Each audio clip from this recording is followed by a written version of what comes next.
podcast radio dédié à l'actualité et aux grands enjeux internationaux au travers du regard des acteurs de l'humanitaire. Une émission présentée par Pierre-Alain Gourion.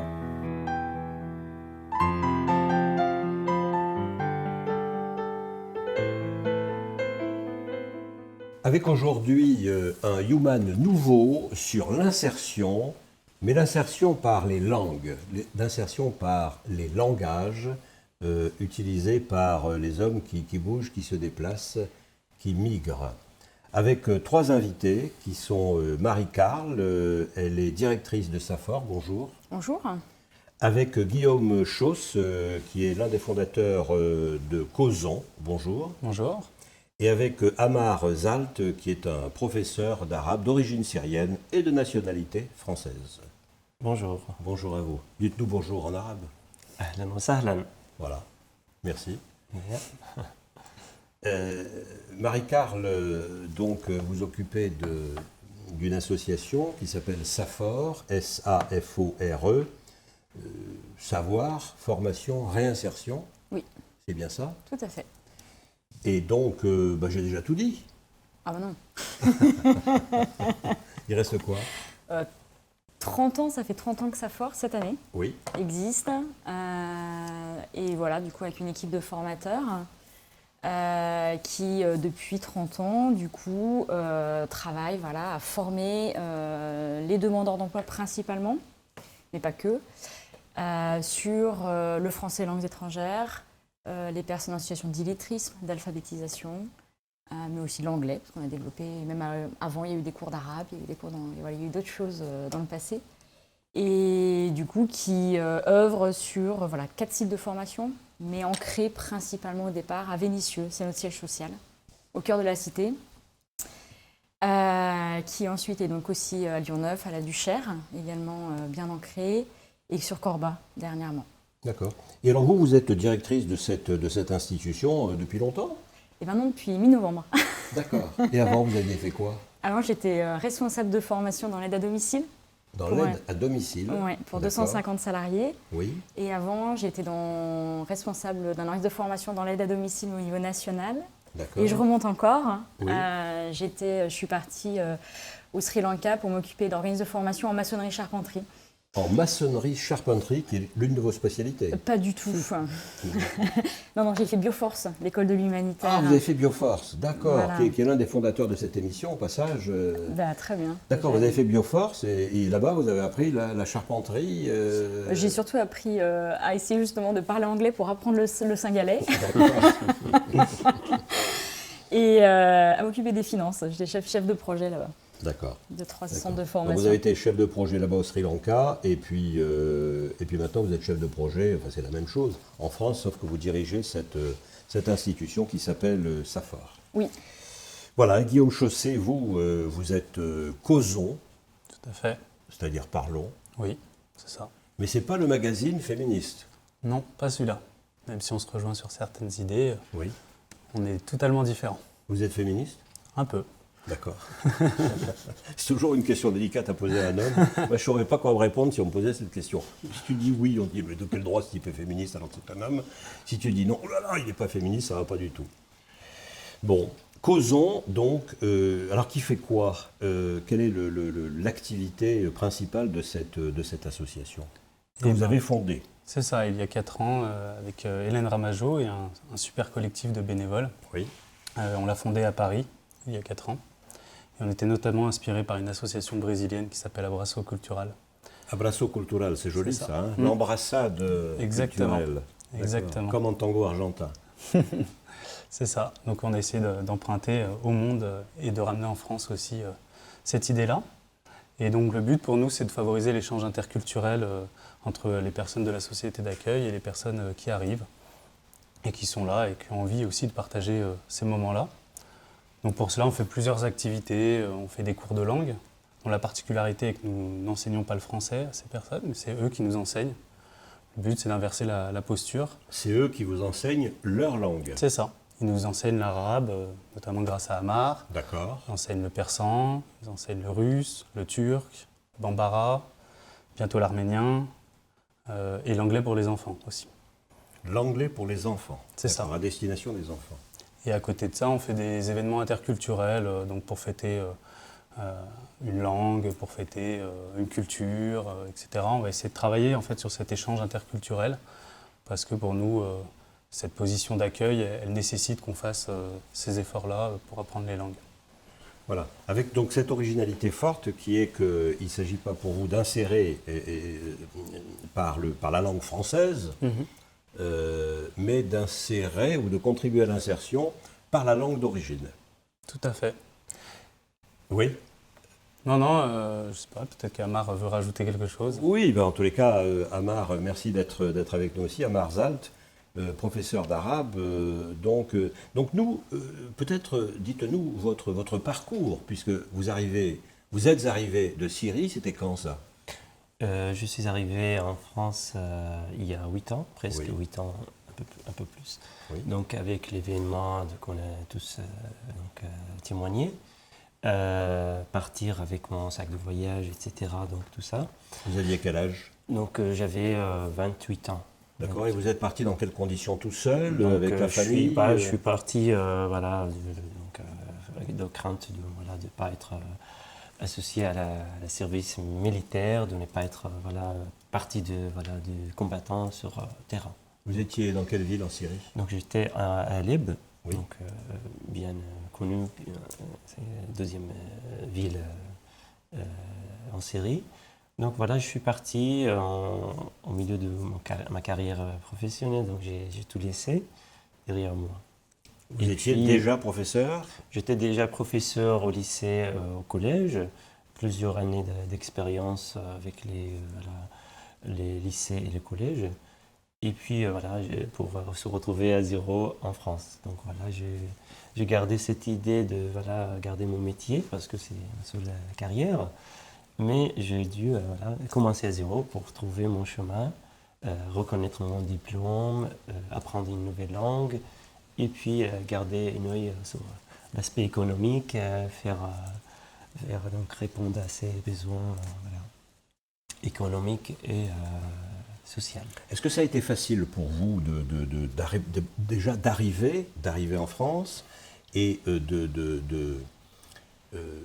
est-ce que vous avez trouvé des aides? Est-ce que ça a été difficile? Est-ce que vous avez passé une époque où vous étiez sans papier? Comment ça s'est passé? Donc c'était traumatisant déjà d'avoir une nouvelle naissance, de laisser tout derrière vous et puis de commencer à zéro.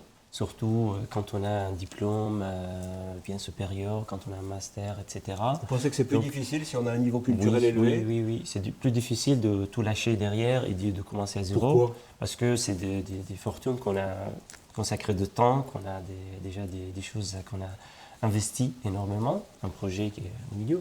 Donc c'est plus facile à quelqu'un qui a un métier de se retrouver. Un métier artisanal, etc., qui peut vous transmettre, que quelqu'un de diplômé, surtout quand on a un pays un peu plus loin, de tout ce qui est reconnaître son diplôme, reconnaître sa langue maternelle, tout ça. Voilà, parce qu'on pourrait penser aussi que quelqu'un qui a, un niveau intellectuel plus important a plus de capacité d'adaptation, par exemple, à une nouvelle réalité. Je ne sais pas. C'est quelque chose, pour moi, c'est double tranchant. Donc, c'est à la fois, il est plus adaptable aux sociétés parce que il sait un peu la manière de penser. Oui. Mais aussi de se commencer de zéro, c'est quelque chose psychologiquement. J'ai tout perdu, j'ai travaillé pendant des années. Fait des classements. Oui, je suis déclassé, c'est ça. Et puis aussi, on est considéré comme. Si on accepte déjà de tout commencer à zéro, de changer la voie, etc., on va être toujours considéré comme surdiplômé, quelqu'un de surdiplômé, désolé, on ne peut pas prendre quelqu'un qui a un bac plus 2, un bac plus 3. J'ai rencontré pas mal de choses comme ça. Déjà, des fois, j'accepte les missions qui sont proposées à force de gagner ma vie. Mais voilà, ils regardent mon CV, vous avez un bac plus 5, désolé, ça va être compliqué. Je ne veux pas vous prendre parce que je vais faire de vous un frustré. On va faire l'égalité entre les... vous allez être... entre quelqu'un qui n'a pas de bac. Je suis désolé. Alors, est-ce vous qu'il vous C'est est vrai qu'il y a arrivé des du coup métiers, de... Oui. des métiers, à mon avis, qui sont plus transférables que d'autres, Oui. avec des compétences plus transférables. Oui. Peut-être que c'est ça aussi. D'accord. C'est vrai que lui, enfin, Amar, en tant que professeur d'arabe, en Oui. France, il n'y a pas beaucoup de place en tant qu'enseignant d'arabe, Malheureusement. malheureusement. On devrait plus l'enseigner, je pense, oui. Tout à fait. Et donc peut-être c'est pour ça aussi qu'il n'y avait pas vraiment de place pour son métier ici en France. D'accord. Oui, après, oui, pour passer à cette porte, donc j'ai laqué pas mal de portes de métiers pour gagner ma vie. Donc j'ai fait de pizzaiolo, des préparateurs de commandes, j'ai fait des conversions professionnelles. Mais alors, quand vous pour, cherchez un boulot de pizzaiolo, par exemple, qu'est-ce que vous faites? Vous maquillez votre curriculum vitae et vous oui, dites surtout pas que vous j'ai êtes fait diplômé. un CV à zéro, donc je sais faire les pâtes, etc. Donc voilà, j'étais pris.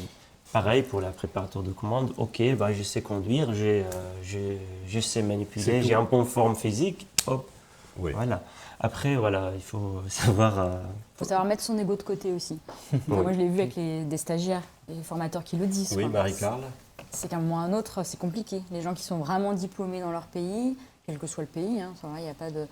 C'est difficile de se dire je postule pour être préparateur de commandes. Donc déjà, personnellement, pour eux, il y a un énorme pas à faire. Il y a de la confiance à retrouver pour pouvoir se déplacer seul. Enfin, nous, la problématique du déplacement, c'est une des premières qu'on aborde dans les formations. Parce que le langage, il permet la maîtrise de la langue française. Mais comme vous, j'imagine, le fait de pouvoir en parler, à un moment ou à un autre, se déplacer dans une grande ville ou même en campagne, c'est important, c'est primordial pour venir en cours, pour aller chercher les enfants à l'école, pour être à l'heure et du coup être perçu comme quelqu'un qui, en France, est capable d'être à l'heure, de pouvoir travailler. Et dans l'insertion en France, il faut être à l'heure, donc il faut savoir se déplacer. Et c'est vrai que là... Vous voulez dire que pour savoir se déplacer, il faut savoir la langue? Ça aide quand même, Oui. parce que utiliser l'application juste TCL déjà, Oui, qui est d'accord. quand même quelque chose qu'on met assez vite en place, parce Oui. que il y a des applications en France, dans toutes les villes, nous on parle de Lyon, mais qui permettent rapidement de pouvoir rentrer sans savoir lire et bien, on peut rentrer l'adresse de là où on doit aller, à quelle heure on doit y être. Mais pour ça, faut savoir quand même un minimum lire ou écrire en tout cas, et au moins lire et comprendre. Donc oui, se déplacer en France, c'est important de savoir. Parce qu'on n'a pas des gens on peut pas, moi qui ai habité dans d'autres pays, demander son chemin facilement. On a aussi, en tout cas, une population qui peut parfois ne pas forcément répondre. Si on parle pas la langue, il faut savoir demander son chemin. Enfin voilà, c'est pas simple. Le déplacement, donc, ça fait partie intégrante de toutes nos formations. C'est la mobilité. La mobilité. Ouais. Et vous dites c'est quelque part au départ, c'est... Dès le début, parce que si on veut les personnes puissent être à l'heure, Oui, chez nous, oui. il faut qu'ils comprennent l'importance de savoir venir, de pouvoir prendre les différents transports. Il y en a qui mettent 1h30 parce qu'ils prennent que le bus, parce qu'ils ont peur de prendre le métro. Alors que s'ils prennent le métro, ils mettent une demi-heure. Enfin voilà, c'est des choses comme ça. Et c'est grâce au premier cours qu'on arrive assez rapidement à mettre ça en place. Alors vous me donnez l'idée peut-être de vous interroger sur le point de savoir quels seraient les autres éléments importants, essentiels. Vous dites le déplacement. Oui, ça fait partie des choses Quoi importantes. Je dirais qu'il y a aussi la confiance en soi. Ouais. Oui. C'est-à-dire quand vous arrivez dans un nouveau pays, il y a le sentiment de déclassement dont parlait Amar. Il y a aussi le regard des autres, qui est parfois pas toujours positif. Surtout en ce moment, dans la crise médiatique, depuis 2016, il y a quand même un traitement de l'information assez parfois qui peut être violent. Et donc ça, c'est des facteurs de confiance en soi, aussi le fait de ne pas maîtriser la langue. J'ai pas compris de ce que vous disiez là sur l'aspect médiatique depuis 2016, quoi. Il y a un impératif aussi, il y a quand même un traitement, parfois on a pu voir des journaux titrés « Ils arrivent ». Ah oui, l'invasion, le ils grand envahissent, remplacement, etc. Au secours, les Syriens, Ils sont partout. C'est ça, toutes les thèses du Rassemblement national. D'accord. Aussi, on a pu voir, par exemple, Emmanuel Macron hier parler de mériter en fait la place. Donc, en fait, toutes ces injonctions qu'on envoie aux personnes qui arrivent, au lieu de leur dire bienvenue, merci d'être là, parlons ensemble, comment tu as pu vivre ça, etc. On leur dit, il faut que tu t'intègres, il faut que tu assimiles nos us, nos coutumes, etc. Ce qui a une part de vérité, mais de le dire comme ça, parfois ça peut être ressenti comme une violence, je pense, pour les personnes qui arrivent. Et donc forcément, ça diminue aussi la confiance en soi. Et donc, ces personnes entament un parcours de reconstitution de la confiance en eux. C'est pour ça aussi que nous, au COSON, on pensait qu'en leur demandant de nous apprendre cette langue, en les mettant en posture d'enseignants, et non pas de... parce que c'est vrai qu'il y a un rapport, en fait, aidant-aidé qui se met en place quand on arrive. On arrive, on va d'abord à la préfecture, on est accompagné par des associations, parce que forcément, comprendre la préfecture, l'OFI, etc., c'est quand même complexe. L'OFI, L'OFI, c'est l'organisme Office français. français pour l'intégration. pour l'intégration L'intégration et l'immigration. et la migration. Voilà. Et donc vous êtes accompagné par des associations qui font du très bon travail, mais vous êtes toujours du coup en posture d'accompagner. Et vous n'êtes jamais dans une posture où c'est vous qui enseignez, c'est vous qui transmettez. On vous dit que votre métier, il y a quand même peu de chances de se reconvertir. Nous, par exemple, on a des enseignants qui étaient pharmaciens dans leur pays.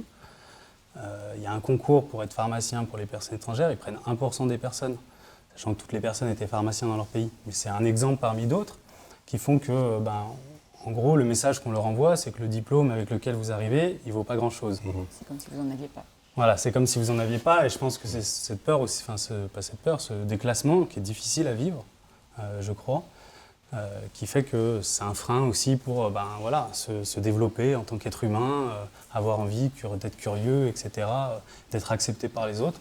C'est des choses qui nous paraissent indispensables et sur lesquelles nous, on travaille en complémentarité de plein d'associations. Voilà. Alors on va y revenir. Déplacement, confiance en soi. Quels autres mots essentiels vous diriez en termes de voilà, ce qui est le plus important? Juste des mots comme ça. Alors, revenu, moi je dirais que c'est Revenu. avoir de l'argent en fait, c'est quand même Des revenus. un ok. frein. Ouais, ouais. Parce qu'à partir du moment où vous n'en avez pas, pardon. Oui. Non, allez-y. Oui, Ah bah. Marie-Carl. Non, allez-y, je finis Non, mais c'est bon, je garde voilà. mon idée. Il allait Ok. dire. C'était quoi? Non, du coup, je n'ai pas perdu mon idée. Ah C'est tout ce qui est pour moi, c'est la solitude, enfin l'isolement. Oui. Tout à fait. La Oui, création de désolé. liens. Solitude.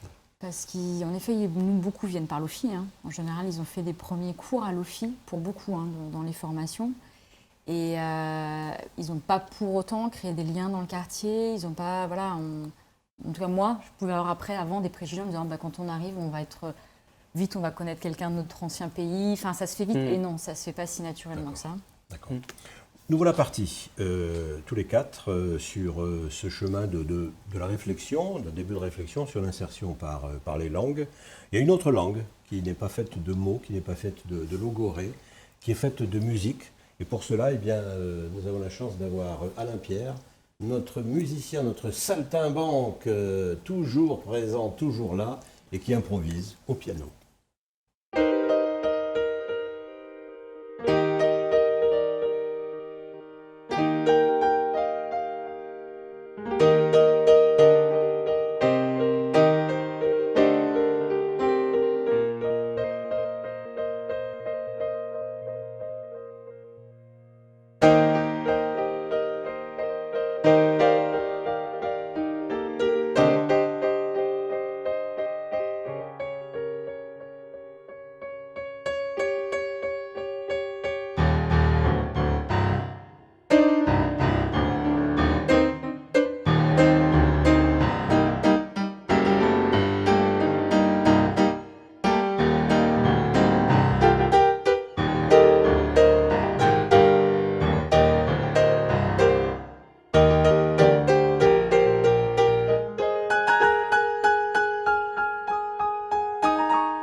L'insertion par la musique, l'insertion par les langues, avec Marie-Carle de Saffort, Guillaume Chausset de Cauzon et Amarzalt de Syrie. Oui. Voilà, alors, tout à l'heure, vous disiez, Guillaume Chauss, que notre président de la République, il y a quelques jours, insistait sur le fait qu'il fallait mériter sa place. Et vous sembliez dire que ça ne vous paraît pas fondé. Tout à fait. Non, on pense dans l'association Cauzon que les personnes qui arrivent ne le font pas forcément par choix. Et que même si elles le faisaient par choix, en fait, il n'y a pas une question de mériter sa place en tant qu'être humain. Pourquoi moi je mériterais d'être là? Pourquoi la personne qui arrive ne mériterait pas d'être là? Donc on pense qu'on mérite tous notre place, en fait. C'est ça la dignité, c'est d'être humain et de partager. Nous, on partage ses valeurs et je crois qu'on est nombreux aussi à partager ces valeurs. Et alors, je vais me faire l'avocat du diable en vous disant la chose suivante. Est-ce qu'il n'est pas légitime, quelque part, pour un État, y compris républicain, y compris démocratique, pour autant qu'il le soit, de dire à ceux qui arrivent, oui, monsieur, vous devez mériter votre place. C'est-à-dire, vous devez faire un effort pour vous intégrer. Vous devez faire un effort pour rentrer à l'intérieur de la République. Est-ce que ça n'est pas légitime aussi? Tiens, c'est une question que je vous pose à vous, Amar. Oui, Je ne sais pas. Peut-être oui, c'est une question légitime pour l'État, mais aussi le rôle de peut-être un citoyen de dire vous avez dit ça, et moi aussi de mon rôle de dire vous devez me donner des clés pour que je puisse mériter ma place. Oui. Parmi ces clés, la langue. Je ne peux pas, si je n'arrive pas à m'exprimer correctement, comment je vais prouver que je peux mériter ma place? Donc là, un nouveau arrivant ou quelqu'un, on parle de plusieurs appellations, migrants, exilés, réfugiés, etc. Donc c'est un statut, on peut dire, administratif, mais on est tous des êtres humains diplômés, qu'on a des acquis, qu'on a des choses à donner.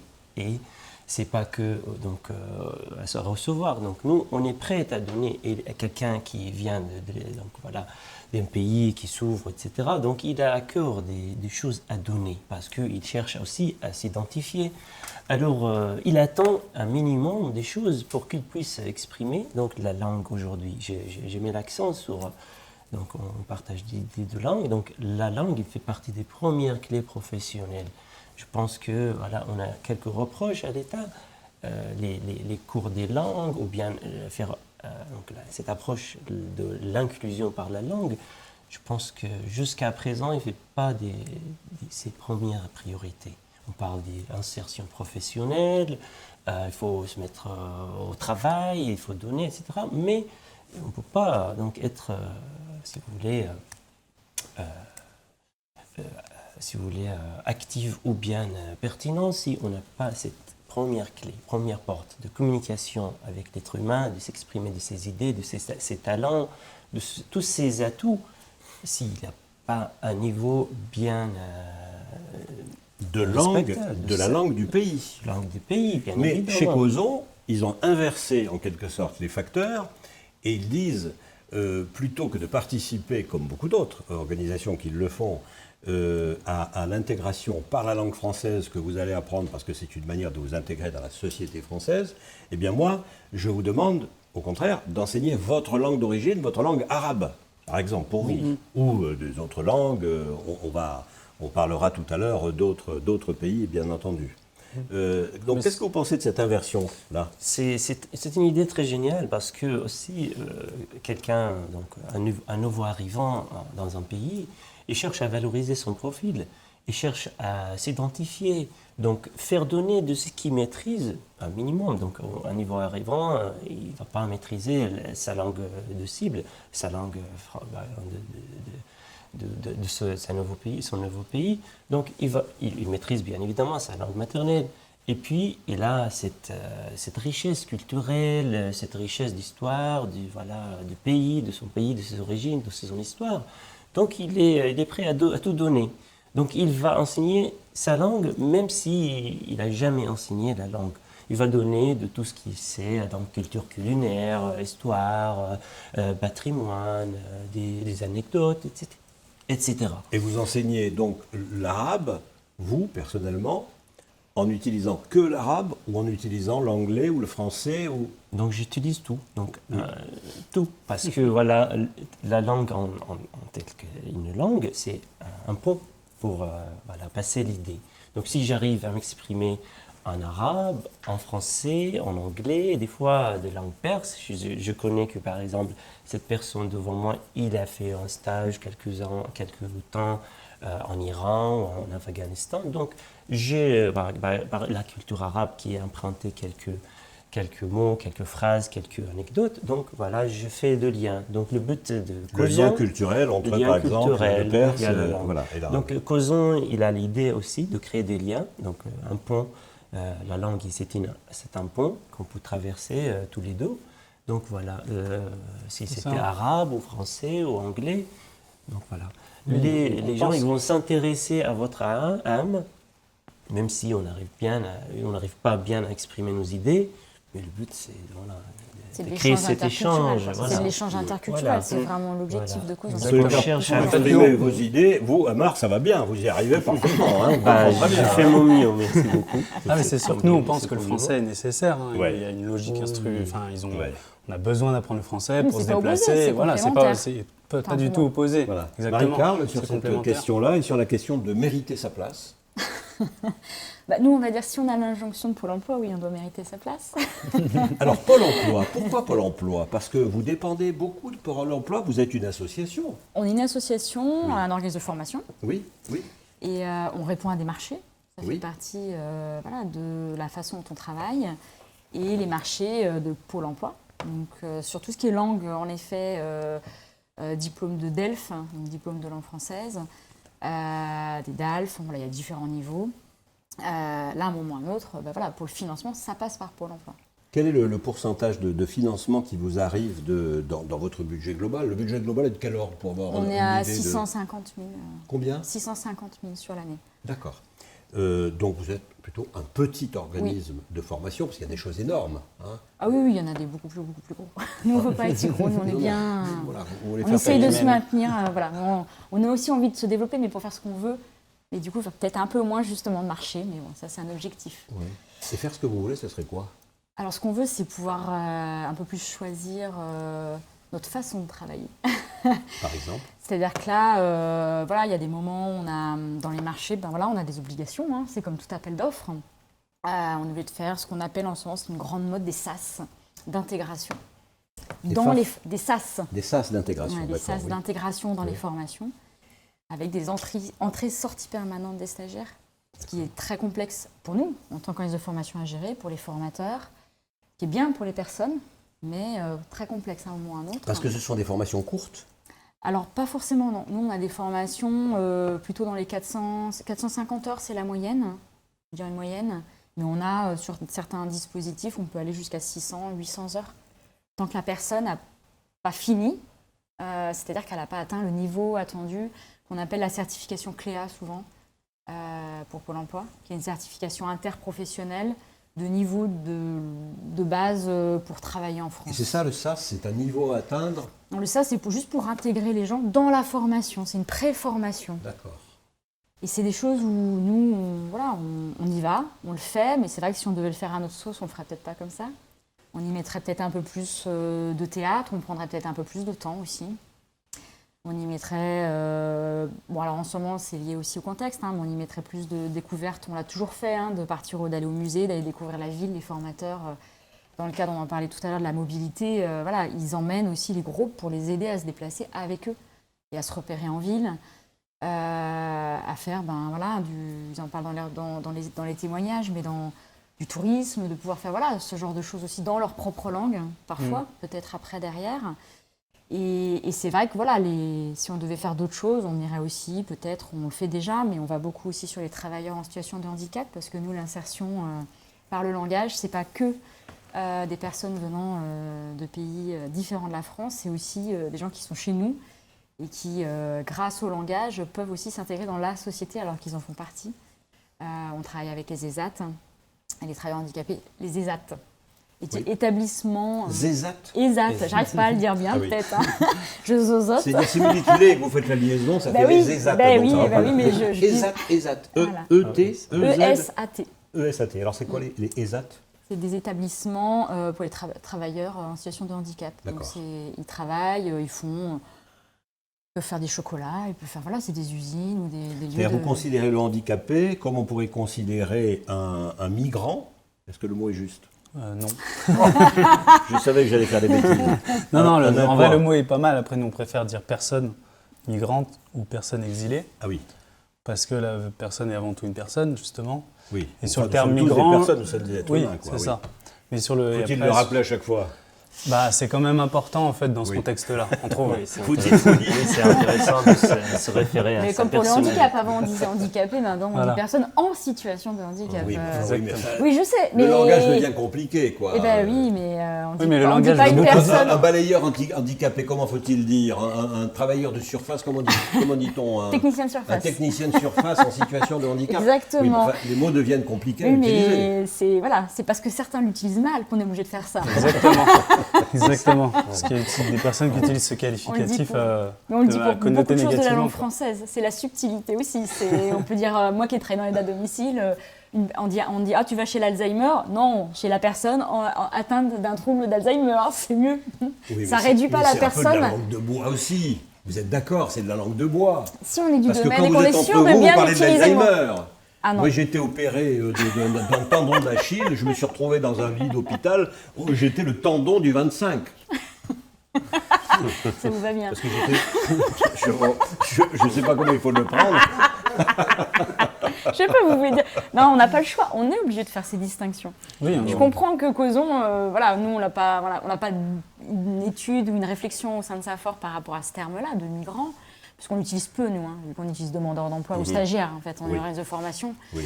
Mais on dit le stagiaire, pour le coup, il n'y a pas une personne stagiaire, ils sont bien stagiaires, ça c'est vraiment le statut au sein de la structure. Mais voilà, c'est important parce que s'il n'y avait pas de dérive politique ou de dérive des médias, on ne serait pas obligé de dire ça. On pourrait utiliser le mot migrant, il serait beau, il engloberait sûrement tout ce qu'on a besoin d'avoir dedans. Et puis là, on est en train de parler du langage. Enfin, c'est quand même la première chose qui va refléter une pensée, le langage. C'est-à-dire qu'on peut penser tout un tas de choses, mais c'est au moment où on va la verbaliser que cette pensée, elle va prendre acte. Du coup, c'est vrai que c'est important de faire attention pour nous sur le langage. Et sur le terme migrant aussi, ça renvoie au fait que la personne, elle est toujours en train de bouger. Alors qu'en fait, elle est là, elle est en France, elle est arrivée, elle n'est pas migrante, elle est issue de parcours migratoires, ou elle a exilé, mais elle n'est pas encore en train de migrer. On disait en 68, nous sommes tous des juifs allemands, quelque part nous sommes tous des migrants. Oui, on pourrait dire ça. Si c'est un moyen d'exprimer de la solidarité envers les personnes l'est. qui arrivent, on peut le dire. Quasiment tous les pays sont construits avec des flux migratoires quand même. Je n'en Voilà. connais Oui. pas. Enfin, il y en a très peu qui ne sont Voilà. pas construits Alors comme ça. notre migrant Alain Pierre Harry tout à Migrant l'heure a musical. sailli et va nous faire quelque chose de joyeux là. Ah ouais? Il n'était pas parti pour quelque chose de joyeux. Effectivement. On va voir.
Merci Alain. Merci. Voilà, parce que c'est aussi la musique qui permet de communiquer parfois mieux que les mots. Des fois, quand on est comme ça dans la logorée, dans le logos, dans les mots que nous utilisons pour faire cette émission, Human, merci d'être avec nous. Parfois, les mots nous trompent aussi. Et la musique nous ramène à des réalités toutes simples. Alors, ces réalités, notre équipe est allée, sous la direction de Clément, qui est aux manettes, au son, est allée la rencontrer chez vous, chez Safor. Et on a ramené un certain nombre d'images qui ont été montées. On va regarder ces images et puis vous réagirez sur les 3 femmes qui ont été interviewées. C'est Magdalena la polonaise, Shanti l'indienne et Marie la néerlandaise. Regardez, écoutez.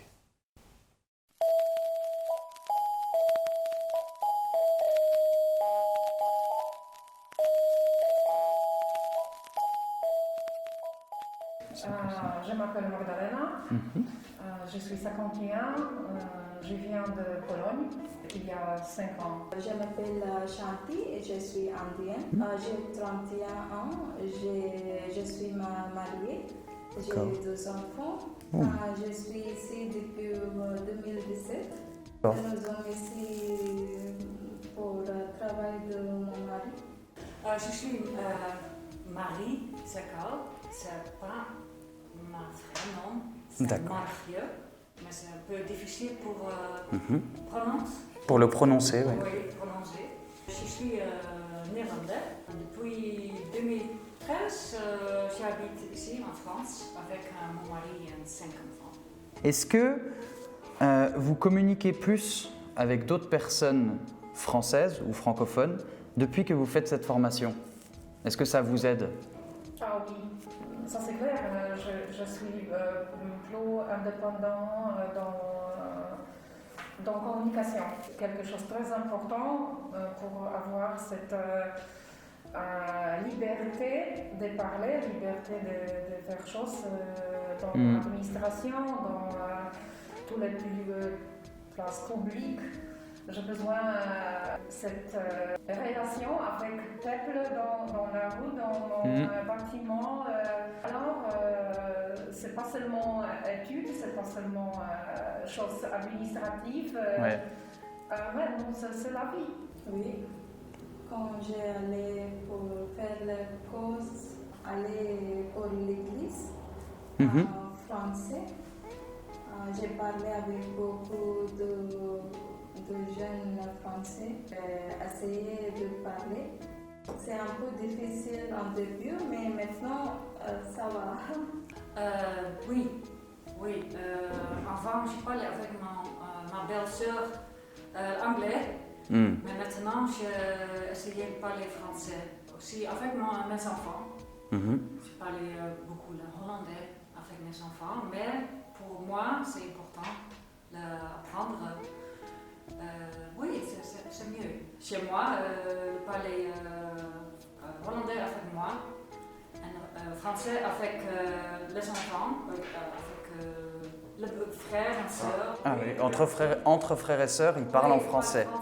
Oui. D'accord. Avec moi, le hollandais, mais je veux aussi parler français. C'est mieux pour moi. Si vous obtenez votre diplôme, alors B1 ou B2, je sais. Alors maintenant B1. B1. Si vous obtenez votre diplôme B1, qu'est-ce que vous allez pouvoir faire? Est-ce que vous avez une formation comme objectif, un emploi ou des études? Mon premier objectif, c'est avoir un meilleur job. En Pologne, j'ai travaillé dans l'éducation. Je suis enseignante. Mais ça ne marche pas ici. Alors, je pense dans le travail dans le secteur touristique. Après la formation, je voudrais chercher un travail. Avant, j'ai d'expérience dans le domaine recrutement, mais je pense que c'est un peu difficile pour travailler comme recruteur maintenant parce que j'ai besoin de parler beaucoup mais j'ai essayé pour trouver travail dans le même secteur. Avant, je travaille à Pays-Bas comme une assistante sociale. Mais ici, c'est très difficile pour moi parce que je suis obligée d'apprendre la loi. C'est difficile. Oui, c'est compliqué pour moi. Maintenant, je pensais le tourisme parce que je parle anglais, hollandais, français, allemand. C'est une bonne idée pour moi. Voilà ces 3 femmes que nous avons écoutées, qui sont plutôt des cadres, plutôt des gens qui avaient déjà une formation dans leur pays, en tous les cas me semble-t-il. Quelle réaction cela provoque de voir ces vidéos? Par exemple, vous, Marie-Carle, qui savez parler, qui avez le langage facile et la répartie vive. Déjà, je voudrais juste les remercier. Parce que Oui. quand même, c'est pas simple. Oui. Quand on avait fait la préparation, il fallait aussi trouver des personnes qui acceptent de parler. Oui. C'est peut-être aussi pour ça qu'on a des témoignages qui ne reflètent pas non plus complètement ce qu'on peut vivre au quotidien à Safor. En termes de, vous disiez qu'elles étaient plutôt 4, parce qu'en effet, elles avaient des études, mais c'est pas, c'est peut-être celles qui ont aussi eu le courage de parler, parce qu'elles avaient un peu plus de confiance en elles à ce moment-là. Oui. Puis on est en fin de formation là. C'est-à-dire que là, le témoignage, c'est la fin du processus, donc de 400 heures de formation. Et qu'on a aussi des personnes qui viennent du village, qui n'ont jamais été à l'école, qui n'ont jamais été scolarisées et qui se retrouvent dans les mêmes types de formations. Donc c'est important de pouvoir le redire. Et puis on voit bien que c'est quand même important parce que ça va leur permettre en effet soit de rentrer en formation, soit en emploi en fonction des différents témoignages. Et que c'est bien là pour le coup pas les langues, mais la langue française qui permet ce parcours d'insertion dans l'emploi. Je parlais tout à l'heure de Pôle emploi, mais voilà, c'est quand même aussi important parce que sans Pôle emploi, on n'a pas le financement de ces formations. Donc voilà, c'est quand même important, ça représente, on est beaucoup d'OF à faire ça. OF, organisme de formation. Oui. Des formations professionnelles. Oui. À pouvoir former les demandeurs d'emploi sur les différents niveaux de français A1, A2, B1, B2. Je ne vais pas rentrer dans le détail, c'est les différents niveaux pour atteindre... Bien sûr. Pour atteindre un niveau correct. Ce qui est important, c'est que dans ces formations, alors pas celle-là, là où on voit le témoignage, mais il y a souvent aussi des stages et que c'est important qu'ils puissent aller en stage pour pouvoir se confronter à la vie professionnelle en France. Des stages qui seront dans les entreprises. Alors là où ils trouvent, oui. donc Amar en parlait tout à l'heure, mais c'est vrai que parfois, même les gens diplômés se retrouvent à être préparateurs de commandes. Parce que c'est le seul moyen et c'est là où on arrive à les aider à trouver un stage. Alors soit en effet ils sont perçus comme surdiplômés donc ils ne mettent pas en avant ça, soit ils y vont et il faut qu'eux ils apprennent aussi un peu à mettre leur ego de côté pour pouvoir se dire là ça me permet de rentrer, de mettre un pied dans le monde professionnel français avec nos normes pour derrière pouvoir vraiment faire ce que j'ai envie de faire, en tout cas une première étape d'une formation qui me plaît. En France, parce que reconnaître les diplômes étrangers, ça reste compliqué en France. Ça, pour le coup, je l'ai aussi vécu dans mon ancien travail, c'est très compliqué. C'est long et c'est payant en plus, pour les personnes qui le veulent. Qu'est-ce qui est payant de faire reconnaître le diplôme étranger? Oui, même moi dans l'aide à domicile, quelqu'un qui avait un diplôme d'aide à domicile en Italie, qui est quand même un pays qui a un flux migratoire important, on le sait, c'est pas reconnu en France. Donc, il ne pouvait pas être classé au même niveau de salaire que des gens en France qui ont le même diplôme. C'est les mêmes modules quand on regarde, les mêmes compétences à atteindre. Alors que là, la question de la langue n'est pas essentielle. Pour cet exemple que vous prenez. Non, pas forcément. Et pourquoi est-ce que c'est pas plus simple?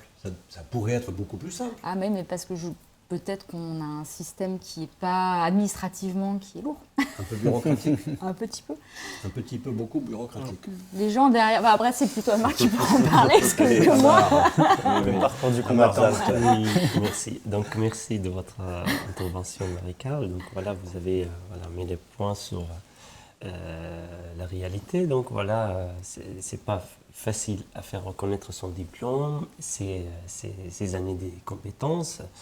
Mais malgré que peut-être son métier est bien cherché en France, etc. Donc, par exemple, les dentistes, les médecins, etc., ils vont passer de concours qui va coûter de temps et de l'argent.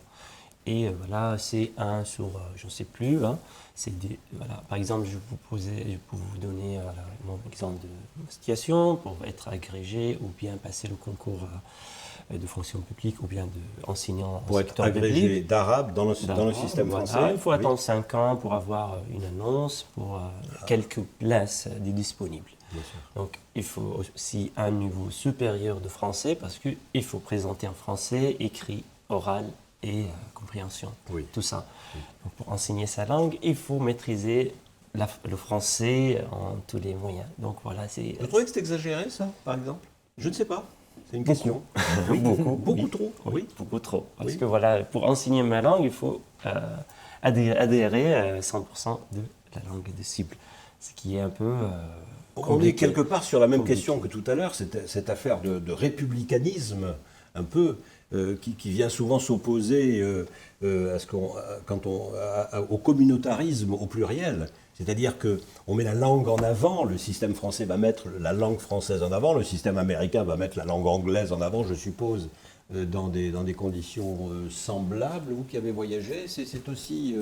Est-ce que c'est une spécificité française, ça? Un peu. Allez-y. Non, mais c'est plus simple dans d'autres pays quand même anglophones. Hein. Chez les anglophones, c'est plus simple? Déjà, il n'y a pas besoin de lettre de motivation pour trouver un travail.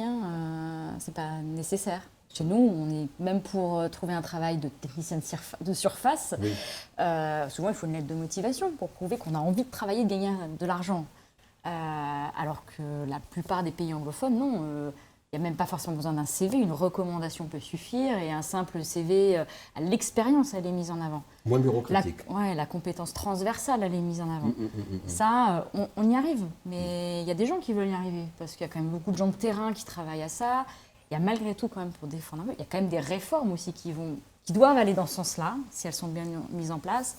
Le compte personnel de formation, l'objectif c'est de redonner aussi des billes et de l'argent aux Français pour qu'ils puissent à un moment ou à un autre, ou même pas, pour l'instant aux travailleurs, c'est pas aux Français, c'est aux salariés, c'est justement important, pour qu'ils puissent faire ce qu'ils veulent. Une question de définition, oui. Ben oui, parce que là, du coup, justement, c'est un droit aux salariés. Donc nous, on a des gens qui ne parlent pas bien le français, mais qui sont salariés avec des petits contrats. Et on n'en est pas encore là, mais on en parle avec les partenaires, de pouvoir se dire, ces gens-là, on peut aussi mutualiser leur argent dans le compte personnel de formation pour qu'ils puissent se payer des formations, soit de français, soit d'autres choses, du permis de conduire, parce que voilà, il y a ça, ça va faire partie des choses qui peuvent rentrer en compte, d'aider au permis de conduire pour la mobilité. Mais on ne va pas faire passer le permis de conduire en arabe, enfin, je ne sais pas, qu'est-ce que vous en pensez? Pourquoi pas, si le but c'est de certifier qu'il sait conduire, etc. Ça se fait à ma connaissance. Oui, mais par exemple pour le code, il faut connaître le français. Oui, en français, certainement. Mais par exemple pour passer, on peut solliciter un traducteur, par exemple dans mon expérience, solliciter un traducteur pour nous accompagner et pour faire éprouver que voilà, je comprends, mais bon, la langue française, il ne me sert pas trop, mais je suis prof, donc je sais conduire bien mieux que quelqu'un nocif. Et c'est là où on est complémentaires parce que quand on voit, nous, il y a beaucoup de choses, quand ils arrivent, ce qui est important, c'est les démarches administratives. Oui. La CAF, Pôle emploi, la sécurité sociale. Il y a beaucoup de choses comme ça où c'est complexe de comprendre qu'en face, il n'y a pas forcément des gens formés.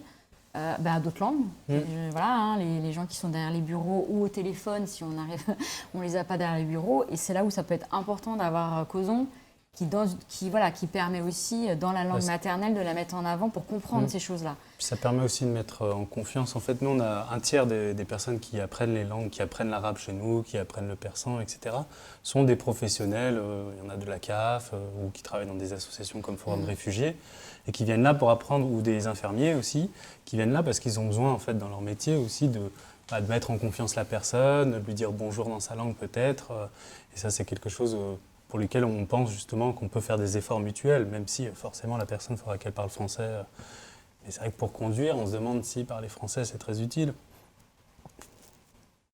En tout cas, savoir le lire pour lire les inscriptions qui sont... Oui, pour lire les inscriptions sur le panneau. Un minimum de choses. Un minimum. Voilà. Parce que si je ne sais pas ce que signifie ralentir, il y a des chances que... Lire un panneau, et puis...